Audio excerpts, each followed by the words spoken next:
I pick up aces in the small blind. Oh God, this is what dreams are made of after splashing around. There's an open to $20, then a cutoff 3-bet to $50. I actually didn't see this raise at the time from the cutoff player, so I decided to 4-bet, technically, to $80. $80 is still a valid raise, and surprisingly, the opener who opened to $20 makes the call for $80. But now we have some interesting dynamics here as the cutoff raises again, 5 bets technically to $380. I'm sure I probably induced it as I didn't see this player raise to 50, and there's some weird stuff going on, but with aces here, this is just what dreams are made of. I'm going to make the call for now. I'm going to play out of position, not going to put in the 6-bet as that seems really strong. The opener folds, so we're going heads up to a pot that's brewing here. Going to a flop of King 3 Deuce Rainbow. I check it over to him on a relatively safe flop for aces. He bets out $100, and I've been doing some weird stuff today, so why not do some more weird stuff when I have a really good hand? I check raise to $200. Yes, this is a min check raise, $100 more to him, and he has no option besides calling himself. So now we're going to a turn which comes a queen. Not the best card in the world, to be honest, as I do lose to some sets now in a 5-bet pot technically. Anyways, I still decide to bet out $400, and now this player pretty quickly raises to $1,500. Oh man. Well, we're going to be playing for stacks now, I guess. Looking at his stack, he has maybe $2,000 to $3,000 behind. And I'm drunk. I'm not folding aces. It's the best one pair. I go all in, and he snap calls. And he shows pocket kings. Oh, that's a gross one here. Really big pot as he had about $4,100 in his stack. The river is a board pairing queen, so no help to me here. And just like that, we lose almost a $9,000 pot in a 5-5 game. Pretty disgusting to run aces into kings. Losing this one, but got to give credit to this player. Nice hand, man.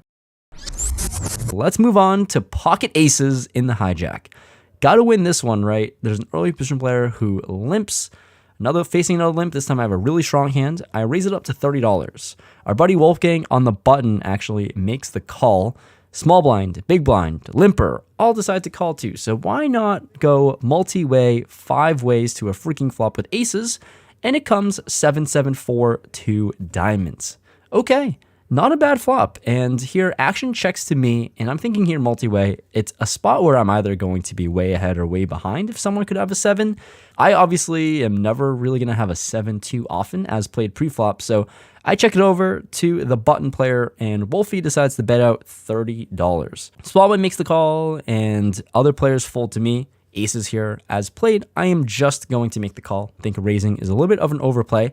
So we're going to see a turn 3 ways, which comes a queen. Now the small blind decides to lead for $75. Thinking it's a pretty weird spot to be in. I guess he could have like the queen high flush draw, which would give him top pair and a flush draw. Anyways, I'm first praying he doesn't have a 7, and at this point in the night, everyone's either tired or really drunk. So I have aces, I make the call, Wolfgang folds. We're off to a river now, which comes another 7. Wow, okay. Looks like we don't really have to be afraid of a 7 anymore. I mean, we're sitting with the second nuts and only losing to quads, and, quads are pretty hard to make. Surprisingly, he decides to check. And I look at his stack, he's got about $800 in there, and I think this is a pretty good spot to go all in.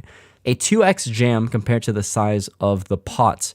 And I get value from all queens, some bluff catchers, and obviously we just have the second nuts. I rip it all in, and he calls. He calls quickly with 7-4 of spades. That is a pretty good hand, sir.